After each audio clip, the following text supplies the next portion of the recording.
தேடும் கண் பார்வை தவிக்க துடிக்க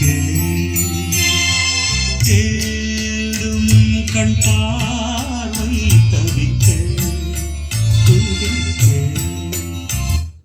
வார்த்தை காற்றில் போனதோ மாயமானதோ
கொள்ள முடியும் என்பதுதான் யோகா நமக்கு கொடுத்திருக்கக்கூடிய பொக்கிஷம்.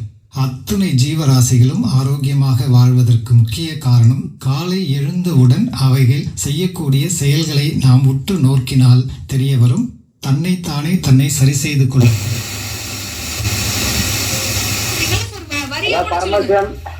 இந்த பழைய பாட்டு பரமசிவன் கழுத்து பாம்பு கேட்டு அந்த பாட்டு தான் அடிக்கடி கேட்போம். நல்லா இருக்கு மேடம் அது.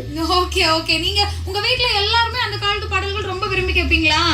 ஆமா ஆமா ஆமா ஆமா மேடம். ஓகேங்க, ரொம்ப நன்றி. எப்பவுமே அந்த பாட்டு தான் கேட்போம் மேடம். சரிங்க. அதாவது நாங்க அந்த காலத்து ஆளுங்க தான் பழைய பாட்டு தான் விரும்புவோம். புது பாட்டு வேண்டாங்க ஆர்த்தி அப்படின்னு என் கூட வந்து கணேசன் போராடுறாரு. ரொம்ப சந்தோஷம். சோ காலத்துக்கு ஏத்த மாதிரி நிறைய விஷயங்கள் மாறிட்டு வருது. ஆனா சினிமா ஒரு இசை நிறைய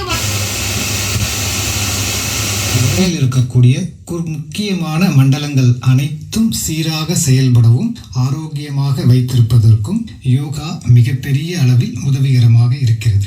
தினந்தோறும் யோகாவை நாம் குறைந்தபட்சம் ஒரு 40 நிமிடங்கள் செய்கின்ற போது நாள்பட்ட வியாதிகளிலிருந்து நம்மை பாதுகாத்துக் கொள்ள முடியும். அனைத்து வியாதிகளுக்கும் முக்கியமான ஒரு காரணம் என்னவென்றால் நமது உடலில் ஏற்படக்கூடிய நோய் எதிர்ப்பு ஆற்றல் குறைபாடு தான் காரணம்.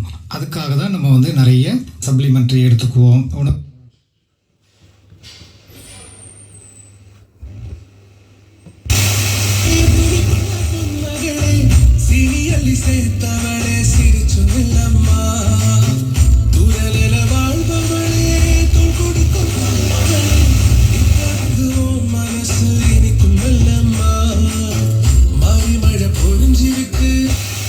குயிலா கூடை புயலா காற்றின் மகளா மழையில் வீசும் மண்ணின் மணமா மனசோரம் அரசி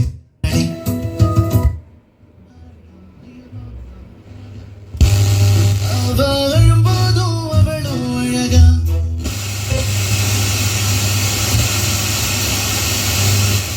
நல்ல ஒரு பலன் கிடைக்கக்கூடியதாக அமைகிறது. உடம்பு பார்த்தீங்கன்னா வாதம், பித்தம், கபம் அப்படின்னு சொல்லக்கூடிய 3 தோஷங்களை அடிப்படையாக கொண்டிருக்கு. அப்போ யார் யார் எந்தெந்த ஆசனங்கள் செய்யறது அப்படின்ற